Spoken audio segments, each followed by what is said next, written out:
السلام علیکم ورحمۃ اللہ وبرکاتہ۔ اللہ تبارک و تعالیٰ نے سورہ القمر میں 4 مرتبہ یہ فرمایا ہے، اور بے شک ہم نے قرآن کو سمجھنے کے لیے آسان کر دیا ہے، کیا کوئی ہے نصیحت حاصل کرنے والا؟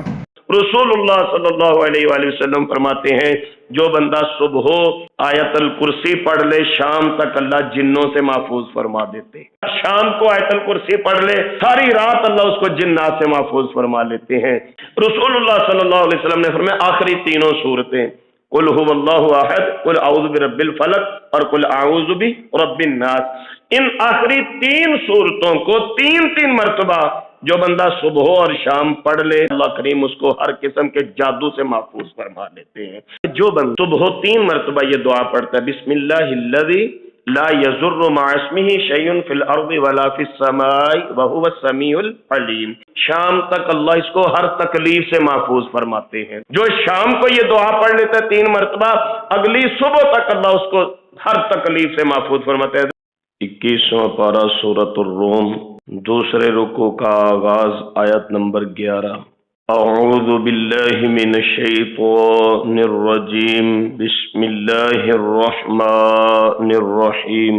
اللہ یبدأ الخلق ثم یعیدہ، اللہ تعالی ہی ابتدا فرماتے ہیں خلقت کی، پھر دہراتے ہیں اسے، ثم الیہ ترجعون، پھر تم نے اللہ ہی کی طرف لوٹ کے جانا۔ ویوم تقوم الساعۃ، اور جس دن قیامت قائم ہوگی، یبلس المجرمون، نا امید ہو جائیں گے مجرم، وَلَمْ يَكُنْ لَهُم مِّن شُرَكَائِهِمْ، نہیں ہوں گے ان کے شریکوں میں سے شفعاء کوئی سفارش کرنے والے، وَكَانُوا بِشُرَكَائِهِمْ كَافِرِينَ، اور وہ بھی اپنے شریکوں سے منکر ہو جائیں گے۔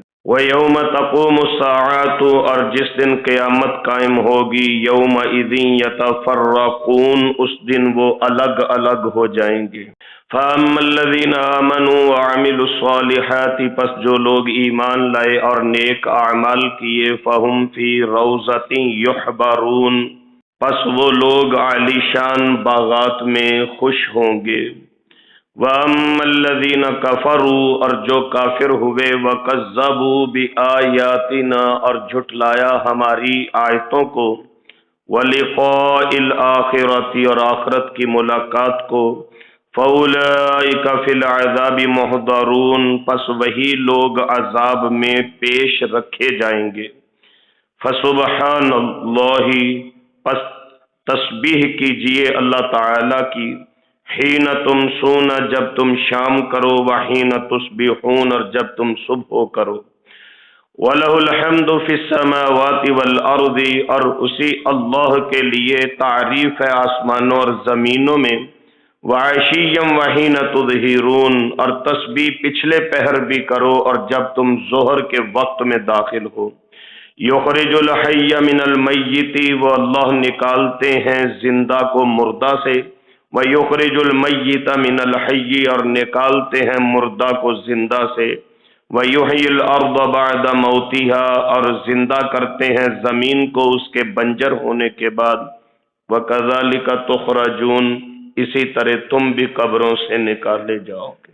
گزشتہ آیات میں چونکہ اللہ سبحانہ و تعالی کے ہاں لوٹنے کا ذکر کیا گیا، تو اب بڑے دلائل کے ساتھ انسان کے یقین کو پختہ کرنے کے لیے واشگاف الفاظ میں واضح طور پہ اللہ سبحانہ و تعالی آخرت کی پیشی کا ذکر فرما رہے۔ اللہ سبحانہ و تعالی ارشاد فرماتے ہیں اللہ یبدأ الخلق ثم یعیدہ، مخلوق کو اللہ تعالی ہی ابتدا سے پیدا فرماتے ہیں، ثم یعیدہ، پھر اللہ ہی اس کو واپس لوٹانے پہ قادر ہیں۔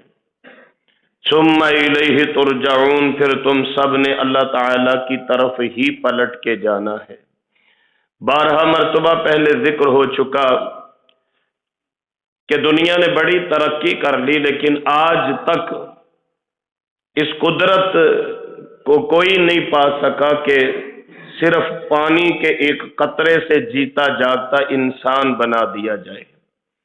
کیمسٹری نے بڑی ترقی کی ہے، فزکس نے بڑی ترقی کی ہے، بایو کے اندر لوگوں نے بڑی منازل طے کر لی، لیکن آج تک فزکس اور کیمسٹری کا کوئی ایک فارمولا ایسا نہیں جو حرکت والا جاندار پیدا کر سکے۔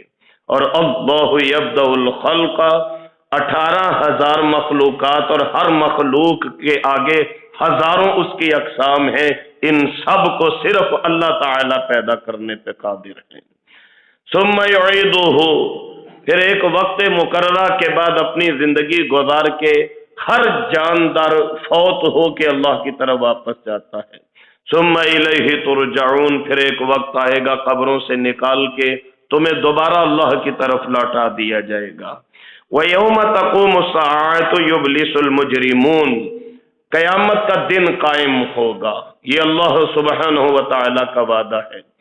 یبلس المجرمون، نا امید ہو جائیں گے کافر مجرم لوگ۔ ابلس الرجل ایک مثال دی جاتی ہے عربی کے اندر، ابلس الرجل، اس کا مطلب ہوتا ہے کہ لاجواب ہو کے انسان کا خاموش ہو جانا جب اس کی ساری امیدیں ٹوٹ جائیں، اس کیفیت کو ابلس کہا جاتا ہے عربی کے اندر۔ یبلس المجرمون، وہ مجرم لاجواب ہو کے نا امید ہو جائیں گے۔ اور یاد رکھیے اس سے مراد وہ کفار اور مشرک ہیں، گناہ گار مسلمان اس سے مراد نہیں ہیں، کیونکہ مسلمان کبھی اللہ کی رحمت سے نا امید نہیں ہوتا۔ قیامت کو بھی اللہ تعالیٰ گنہگاروں کے گناہوں کا حساب کرنے کے بعد انشاءاللہ رسول اللہ علیہ السلام کے امتیوں کو جنت میں داخل فرما دیں گے۔ تو یہاں مجرموں سے مراد وہ کافر ہیں۔ آئندہ آنے والی آیہ مبارکہ اس کی تصدیق بھی کرتی ہے کہ وہ مشرک لوگ ہوں گے۔ وَلَمْ يَكُنْ لَهُم مِّن شُرَكَائِهِمْ، وہ جن کو اللہ کے ساتھ شریک بناتے تھے، اوروں کی طرف مدد کے لیے نظر اٹھاتے تھے، آج ان کے لیے کوئی بھی میسر نہیں ہوگا شفعاء جو ان کی سفارش کر سکے۔ وَكَانُوا بِشُرَكَائِهِمْ كَافِرُونَ، یہ ایک دوسرے کے دشمن ہو جائیں گے۔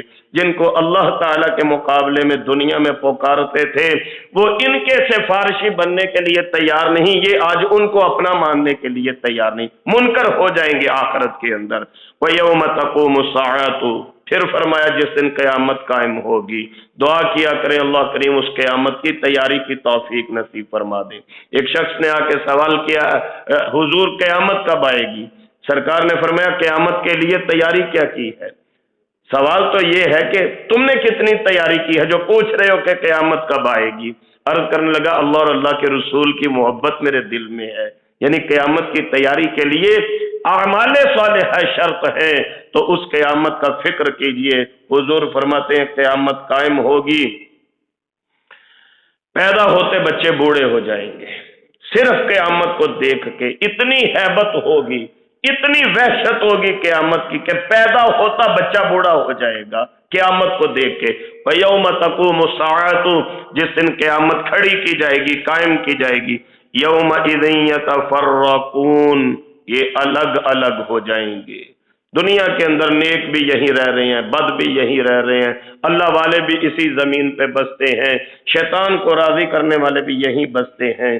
قیامت والا دن ہوگا جب صفیں بنے گی تو اللہ تعالیٰ کی طرف سے ارشاد ہوگا وَامْتَازُوا الْيَوْمَ أَيُّهَا الْمُجْرِمُونَ، مجرموں آج میرے بندوں سے الگ ہو کے کھڑے ہو جاؤ، تمہیں اتنی جرت نہیں ہونی چاہیے، تم میرے نیک بندوں کے ساتھ کھڑے ہو جاؤ، الگ کر دیے جائیں گے۔ پھر آگے چل کے انشاءاللہ سورہ شورى میں ہم پڑھیں گے اس کی 7 نمبر آیہ مبارکہ، فریقٌ فی الجنہ، یہ جو پارٹیشن ہوگی، تقسیم کی جائے گی ان کی، فریقٌ فی الجنہ، ایک لوگ جنت والے ہوں گے، گروہ ہوگا پوری جماعت ہوگی جو جنت میں جائیں گے، وہ فریقٌ فی السعیر، ایک گروہ ایسا ہوگا جس کو اللہ دوزخ میں گرا دیں گے۔ تو یہ قیامت والے دن یتفرقون، الگ الگ کیے جائیں گے۔ فَأَمَّا الَّذِينَ آمَنُوا، سبحان اللہ، اب جب الگ الگ ہونے کا کانسیپٹ ذہن میں آتا ہے تو انسان سوچتا ہے وہ الگ الگ کیسے لوگ ہوں گے؟ رب تعالیٰ فرماتے ہیں فَأَمَّا الَّذِينَ آمَنُوا وَعَمِلُوا الصَّالِحَاتِ، الگ الگ ہونے والوں میں ایک جماعت اللہ والوں کی ہوگی، ایک جماعت اللہ کے ولیوں کی ہوگی، نبیوں کی ہوگی، صالحین کی ہوگی، ابرار لوگوں کی ہوگی، شہداء کی ہوگی، رب کی ماننے والوں کی ہوگی، نیک اعمال بجا لانے والوں کی ہوگی۔ تو یہ جماعت، اس کا اللہ سبحانہ و تعالیٰ کے ہاں مرتبہ مقام کیا؟ فَهُمْ فِي رَوْضَةٍ يُحْبَرُونَ۔ روضہ، روضہ عربی کے اندر کہا جاتا ہے باغ کو، جو بڑا خوشحال باغ ہو اس کو روضہ بولا جاتا ہے۔ یہ ہم دعا کرتے ہیں نا، اللہم اجعل قبرہ روضۃ من ریاض الجنہ، یا اللہ فلاں کی قبر کو جنت کا باغ بنا دے۔ یا سبحان اللہ، اللہ مجھے اور آپ کو مدینہ شریف کی حاضری نصیب فرمائے۔ تو ادھر سرکار کا روضہ مبارک ہے اور ادھر ممبر مبارک ہے، اور یہ جو درمیان کا تھوڑا سا ایریا ہے اس کے متعلق حضور فرمایا کرتے تھے ما بین بیتی و ممبری روضۃ من ریاض الجنہ، یہ میرے گھر سے لے کے میرے ممبر کے درمیان یہ جتنا زمین کا ٹکڑا ہے یہ جنت کا باغ ہے۔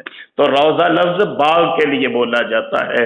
اللہ کریم فرماتے ہیں فَهُمْ فِي رَوْضَةٍ يُحْبَرُونَ، وہ نیک اعمال والے ایسے باغات میں داخل ہوں گے کہ خوش ہو جائیں گے۔ سبحان اللہ، جنت کا ایک نظارہ دنیا کے سارے دکھ بلا دے گا۔ یہ حدیث شریف کا مسئلہ ہے۔ دنیا میں ہم کہیں پریشانیاں رشتہ داروں کی وجہ سے، بہن بھائیوں کی وجہ سے، اولاد کی وجہ سے، عزیز و اقارب کی وجہ سے، مالی پریشانیاں، کبھی کوئی پریشانی، کوئی بیماری پریشانیاں، حضور فرماتے ہیں جنت میں جب داخل ہوگا صرف جنت کو دیکھے گا، اللہ کریم فرمائیں گے سناؤ زندگی کیسی گزاری؟ کہے گا اللہ تیری عزت کی قسم کبھی کوئی دکھ دیکھا ہی نہیں ہے۔ یہ جتنے دنیا میں ہم دکھ اٹھا رہے ہیں، حضور علیہ السلام فرماتے ہیں جنت دیکھتے سارے دکھ ہی بھول جائیں گے۔ اس لیے فرمایا یحبرون، وہ بڑے خوش ہوں گے۔ یحبرون، حبر یحبر عربی کے اندر کہا جاتا ہے اس کیفیت کو جس خوشی کے ساتھ انسان کا چہرہ چمک اٹھے۔ حبر یحبر، چہرے کا چمکنا۔ یحبرون، جنت میں اتنے خوش ہوں گے منہ سے بتانے کی ضرورت نہیں کہ میں بڑا خوش ہوں، اس کا چہرہ بتا رہا ہوگا یہ کتنا خوش ہے۔ اور اس چمک کی ایک وجہ یہ بھی ہوگی جب اہل جنت کو اللہ کریم اپنے نور کے پردے ہٹا کے عزت والے چہرے اقدس کا دیدار کروائیں گے، اس وقت بھی مومنین کے چہرے چمک رہے ہوں گے۔ آپ اندازہ کیجئے کہ اللہ کریم کا دیدار، حضور فرماتے ہیں جس طرح یوں تم براہ راست دنیا میں کھڑے ہو کے 14ویں کا چاند دیکھ لیتے ہو، اہل جنت یوں کھڑے ہو کے جنت میں اللہ تعالیٰ کا دیدار کریں گے۔ تو اللہ تعالیٰ کی زیارت، اللہ کریم کا دیدار، اس کی خوشی اتنی ہوگی کہ انسان کا چہرہ چمک رہا ہوگا۔ اللہم اجعلنا منہم، اللہ ہم سب کو ان میں شامل فرما لے۔ اس کے اپوزٹ وَأَمَّا الَّذِينَ كَفَرُوا، یہ قرآن کریم کا اسلوب ہے، جہاں اچھے لوگوں کا ذکر آتا ہے ساتھ برے لوگوں کا ذکر آتا ہے۔ اب فیصلہ آپ نے کرنا ہے، میں نے اچھے والوں میں شامل ہونا یا برے والوں میں۔ وَأَمَّا الَّذِينَ كَفَرُوا، جو کافر ہوئے، وَكَذَّبُوا بِآيَاتِنَا، اور ہماری آیتوں کو جھٹلاتے ہیں، ہماری نشانیوں کو جھٹلاتے ہیں، وَلِقَاءِ الْآخِرَةِ، آخرت کو جھٹلاتے ہیں، آخرت کی ملاقات کو جھٹلاتے ہیں۔ کبھی سوچے دعا ہی نہیں کی کہ اللہ میں آپ سے ملنا چاہتا ہوں، اللہ میں آپ سے ملنا چاہتا ہوں، کبھی دعا ہی نہیں کی۔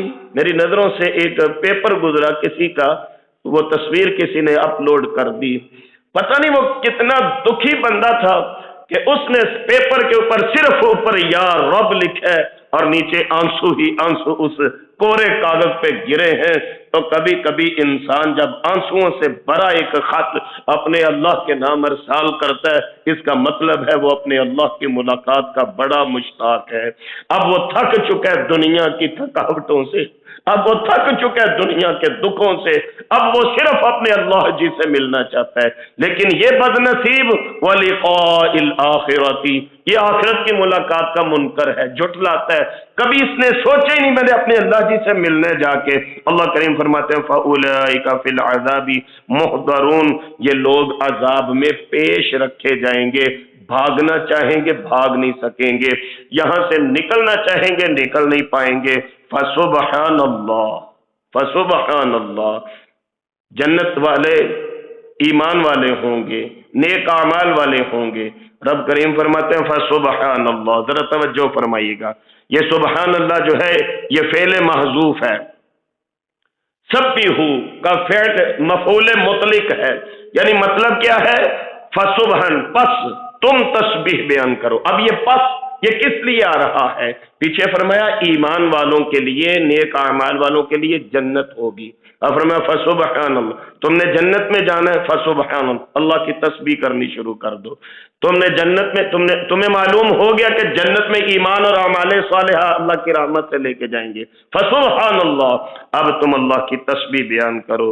حین تمسون و حین تصبحون، صبح و شام اللہ کی تسبیح بیان کیا کرو، صبح و شام نماز پڑھا کرو. یہاں مفسرین نے ایک مراد نماز بھی لی ہے تسبیح سے، اور پانچوں اوقات یہاں سے ثابت ہو رہے ہیں. فسبحان یعنی حین تمسون، جب تم شام کرتے ہو، شام سے مراد مغرب اور عشاء کی نماز کا وقت ہے. حین تصبحون، یہ جو ابھی ہم نے اللہ کی توفیق سے نماز فجر با جماعت ادا کی، یہ صبح کی نماز، 3 نمازیں ہو گئیں. اگلی آیت میں فرمایا وعشیًا، پچھلا پہر عصر کی نماز مراد ہے. تظہرون، ظہر کی نماز مراد ہے. پانچوں نمازوں کا ذکر اللہ نے 2 آیات میں فرما دیا. اس سے پہلے سورہ طٰہٰ میں، سورہ بنی اسرائیل میں، سورہ ہود میں بھی نمازوں کے اوقات کا میں ذکر آپ کی خدمت میں عرض کر چکا ہوں اللہ کی توفیق سے. لہذا اس سے مراد نماز بھی ہے کہ نماز پنجگانہ کے عادی ہو جاؤ، وقت مقررہ پہ پڑھو، خشوع و خضوع کے ساتھ پڑھو، با جماعت پڑھو. فسبحان اللہ. اور دوسرا مطلب واضح، اللہ کی تسبیح بیان کرو. صبح و شام کے اذکار جو رسول اللہ صلی اللہ علیہ وآلہ وسلم نے مرحمت فرمائے ہیں، ان کو اللہ کے لیے اپنی زندگی کا حصہ بنا لیجئے. آپ کی 100% پریشانیاں انشاءاللہ حل ہو جائیں گی. صبح و شام کی تسبیحات ضرور کیا کریں.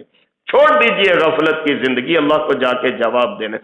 عنقریب ہمارے جنازے کا اعلان ہو جائے گا، پتہ نہیں کس وقت دنیا سے چلے جانا ہے. صبح و شام اپنے رب کی یاد کی لو لگا لیجئے، اپنے دلوں کو اللہ کے اس میں ذات سے منور فرما لیجئے. صبح و شام کبھی صبح کی خاموش ساعتوں میں بیٹھ کے اللہ اللہ پڑھا کریں، کبھی رات کے وقت اپنے بستر پہ لیٹ کے اللہ کے نام کی تسبیحات کیا کریں. اللہ کریم فرماتے ہیں صبح و شام تم اللہ کی تسبیح بیان کرو. میں چند ایک گزارشات آپ کی خدمت میں اختصار کے ساتھ کر دوں. ویسے تو بہت زیادہ وظائف ہے صبح کے بھی شام کے بھی، جو پیارے پیغمبر صلی اللہ علیہ وآلہ وسلم نے ہمیں مرحمت فرمائے. اولین تو کوشش یہ کرنی چاہیے کہ ان تمام صبح و شام کے اذکار کو، آج کل وہ PDF فائلز کی صورت میں انٹرنیٹ پہ بھی موجود ہیں، اور مختلف تنظیمات نے، کمپنیوں نے یا اداروں نے، مساجد نے وہ ایک کلر کارڈ کی صورت میں بھی پرنٹ کر کے تقسیم کر رکھے ہیں. کوئی مشکل نہیں صبح و شام کے اذکار کو اپنانا. اپنی جیب میں ایک چھوٹا سا کارڈ رکھیے، صبح کی دعائیں الگ ہیں، شام کی دعائیں الگ مینشن ہیں. میں صرف 3-4 باتیں آپ کی خدمت میں اس مناسبت سے عرض کر دوں. میرے پیارے پیغمبر صلی اللہ علیہ وآلہ وسلم نے ایک وظیفہ ایسا نصیب فرمایا. دیکھیے اس وقت غیر مرئی مخلوقات، جنات کی وجہ سے ہر دوسرا گھر پریشان ہے، ہر دوسرا بندہ پریشان ہے اس معاشرے کا. جی ہمارے گھر اثرات ہیں، ہمارے گھر میں جنات کا بسیرا ہے، بچے ڈرتے ہیں، خواتین ڈرتی ہیں. آئیے میں آپ کو ایک حدیث مبارکہ نوٹ کروا دوں. رسول اللہ صلی اللہ علیہ وآلہ وسلم فرماتے ہیں جو بندہ صبح آیت الکرسی پڑھ لے شام تک اللہ جنوں سے محفوظ فرما دیتے ہیں. جو بندہ شام کو آیت الکرسی پڑھ لے ساری رات اللہ اس کو جنات سے محفوظ فرما لیتے ہیں. یہ مطلب ہے کہ صبح و شام اللہ کی تسبیح بیان کرو. دوسرے نمبر پہ رسول اللہ صلی اللہ علیہ وسلم نے فرمایا آخری تینوں صورتیں، قل هو اللہ احد، قل اعوذ برب الفلق اور قل اعوذ برب الناس، ان آخری 3 صورتوں کو 3 مرتبہ جو بندہ صبح اور شام پڑھ لے یہ صورتیں اسے کافی ہو جاتی ہیں. ایک حدیث مبارکہ میں آتا ہے جو صبح و شام ان تینوں صورتوں کو 3 مرتبہ پڑھتا ہے اللہ کریم اس کو ہر قسم کے جادو سے محفوظ فرما لیتے ہیں. اس لیے اللہ کا حکم ہے صبح بھی اللہ کی تسبیح بیان کرو اور شام کو بھی اللہ کی تسبیح بیان کرو. ایک اور وظیفہ نوٹ فرما لیجئے. رسول اللہ صلی اللہ علیہ وآلہ وسلم نے فرمایا کہ جو بندہ صبح 3 مرتبہ یہ دعا پڑھتا ہے بسم اللہ الذی لا یضر مع اسمہ شیء فی الارض ولا فی السماء وہو السمیع العلیم. چھوٹی سی دعا ہے، یاد کر لیجئے گا. 3 مرتبہ صبح پڑھی، شام تک اللہ اس کو ہر تکلیف سے محفوظ فرماتے ہیں. جو شام کو یہ دعا پڑھ لیتا ہے 3 مرتبہ، اگلی صبح تک اللہ اس کو ہر تکلیف سے محفوظ فرماتے ہیں. ذرا توجہ طلب ایک بات، اس روایت کے راوی حضرت ابان ہیں. یہ سیدنا عثمان رضی اللہ تعالیٰ عنہ کے بیٹے تھے. جب یہ جیسے میں آپ کے سامنے یہ وظیفہ بیان کر رہا ہوں، جب حضرت ابان بن عثمان رضی اللہ عنہ یہ وظیفہ لوگوں کے سامنے بیان کر رہے تھے، ایک بندے نے نا بڑی ایسے تعجب سے حضرت ابان کی طرف دیکھا کیوں؟ حضرت ابان کو فالج کا اٹیک ہوا تھا. اب آپ کو پتہ ہے اعتراض کرنے والے کسی کو بھی معاف نہیں کرتے، دنیا کی زبان سے کوئی نہیں بچ. وہ بندہ نے ایسے بڑے تعجب سے کہنے لگا ہمیں حدیث سنا رہے ہیں کہ جو صبح و شام 3 مرتبہ یہ دعا پڑھے اسے کوئی نقصان نہیں ہوتا. اللہ اکبر. حضرت ابان فرمانے لگے میں سمجھ گیا ہوں تیری بات، تو میرے فالج کی طرف دیکھ رہا ہے. واقعتاً اللہ کے رسول علیہ السلام کے فرمان میں کوئی شک نہیں. اور سن، جس دن مجھے فالج ہوا تھا، اللہ کی قسم اس دن میں یہ دعا پڑھنی بھول گیا تھا کسی مصروفیت کی وجہ سے. اس دن مجھ سے واقعی یہ دعا رہ گئی تھی، اس دن مجھے فالج کا اٹیک ہو گیا تھا. تقدیر میں بھی قسمت میں بھی دکھ تکلیف بیماری ساتھ ہی لکھی ہے.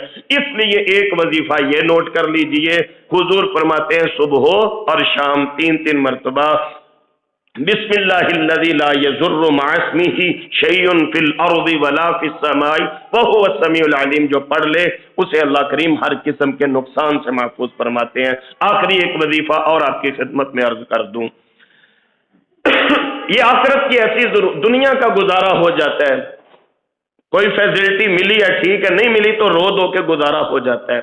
آخرت کی ایک بہت بڑی فیسلٹی وہ رسول اللہ کی سفارش ہے، شفاعت مصطفیٰ صلی اللہ علیہ وسلم. اس کے بغیر چارہ نہیں ہے، گزارا نہیں اس کے بغیر.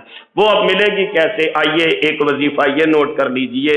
امام الانبیاء خاتم النبیین حضرت محمد الرسول اللہ صلی اللہ علیہ وآلہ وسلم نے ارشاد فرمایا صبح 10 مرتبہ مجھ پہ درود پاک پڑھا کرو، شام کو 10 مرتبہ. ویسے تو درود پاک ایک افضل عبادت ہے، سارا دن چلتے پھرتے درود پاک پڑھے. حضور نے فرمایا من صلی علیہ واحدۃ، جو ایک دفعہ مجھ پہ درود پڑھتا ہے اللہ اس پہ 10 رحمتیں فرماتے ہیں، اس کے 10 درجے بلند فرماتے ہیں، اس کو 10 نیکیاں نصیب فرماتے ہیں اور اس کے 10 گناہ معاف فرماتے ہیں. ایک بار درود پاک پڑھنے سے یہ بڑی کامل تسبیح ہے، چلتے پھرتے درود پاک پڑھا کریں. لیکن صبح اور شام کے چونکہ اذکار کا میں ذکر کر رہا ہوں، حضور فرماتے ہیں جو صبح 10 مرتبہ مجھ پہ درود پاک پڑھتا ہے، شام کو مجھ پہ 10 مرتبہ درود پاک پڑھتا ہے، انشاءاللہ اللہ اس کو قیامت والے دن میری سفارش نصیب فرما دیں گے، اس کے حق میں میری شفاعت اللہ قبول فرما لیں گے. دعا کیا کریں اللہ قیامت کو سرکار کی شفاعت ہمیں نصیب فرما دے. تو اللہ تعالیٰ فرماتے ہیں فسبحان اللہ، اللہ کی تسبیح کرو، وظیفے کرو، ذکر فکر میں رہا کرو. حین تمسون، رات ہو تب بھی، وحین تصبحون، یہ صبح تم نے کی اللہ کے نام کے ساتھ صبح کیا کرو. وَلَهُ الْحَمْدُ فِي السَّمَاوَاتِ وَالْأَرْضِ، اللہ کے لیے زمین و آسمان کی تعریفیں ہیں. وَعَشِيًّا وَحِينَ تُظْهِرُونَ، پچھلے پیر بھی اللہ کی تسبیح کیا کرو، زور کے وقت بھی اللہ کی تسبیح کیا کرو. کون اللہ ہے؟ یخرج الحی من المیت، جو اللہ مردہ سے زندہ کو نکالتے ہیں. مردہ سے، انڈا مردہ چیز ہے، اس میں سے زندہ چوزا نکل آتا ہے. اسی طرح فرمایا وَيُخْرِجُ الْمَيِّتَ مِنَ الْحَيِّ، زندہ سے مردہ کو نکالتے ہیں. یعنی مرغی زندہ ہے اس سے انڈے کو نکال دیا، انڈا مردہ ہے اس سے مرغی کو نکال دیا. پھر میں نے کل بھی عرض کیا تھا یہ جو دنیا ہے یہ عالم اکبر ہے، ایک عالم اصغر ہمارے اندر ہے. کبھی اس پہ بھی غور کیجیے. پوری کائنات اس وجود کے اندر ہے، غور و فکر کیجیے، تفکر کی دنیا میں جائیے. جب اندر والے عالم کا آپ جائزہ لیں گے تو آپ کو حیرانگی ہوگی. جو بات میں نے شروع میں آج سب سے پہلے کی ہے کہ سائنس اور پیرامیڈیکل نے بڑی ترقی کر لی، لیکن آج تک پانی کے ایک بوند سے انسان تو کوئی نہیں بنا سکا. اسی طرح آپ دیکھیے کہ اللہ سبحانہ و تعالی کی طرف سے یہ انسان ہے، اس کی تخلیق کی گئی، پھر اس کی پارٹیشن مذکر اور مونس کے بحاف پہ کی گئی. تو اللہ کریم نے ان دونوں کی خصوصیات الگ الگ فرما دی۔ مرد جیسے جیسے جوان ہوتا ہے مرد کے منہ پہ داڑھی نمودار ہونا شروع ہو جاتی ہے، عورت کے منہ پہ داڑھی نہیں نکلتی۔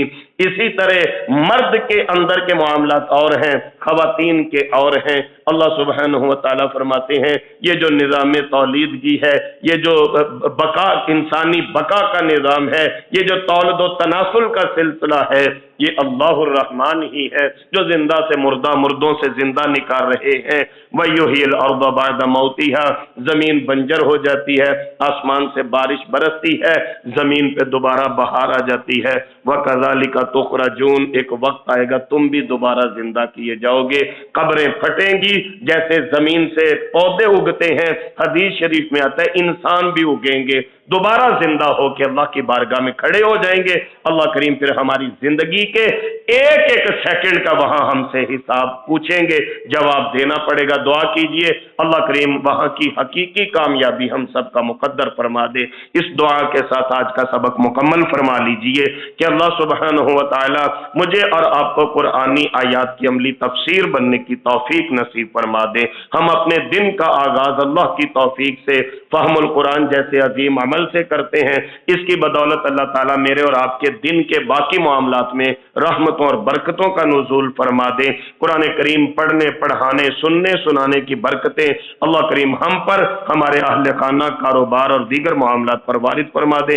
ہمیں ہر قسم کے شر سے محفوظ رکھیں، حاسدوں کے حسد سے محفوظ رکھیں، شریروں کی شرارتوں سے محفوظ رکھیں، دشمنوں کی دشمنی سے اللہ میں محفوظ رکھیں۔ جو ڈیوٹیوں کے لیے صبح اپنے گھروں سے نکلتے ہیں اللہ کریم خیر و عافیت سے شام اپنے بیوی بچوں میں واپس آنا نصیب فرما دے۔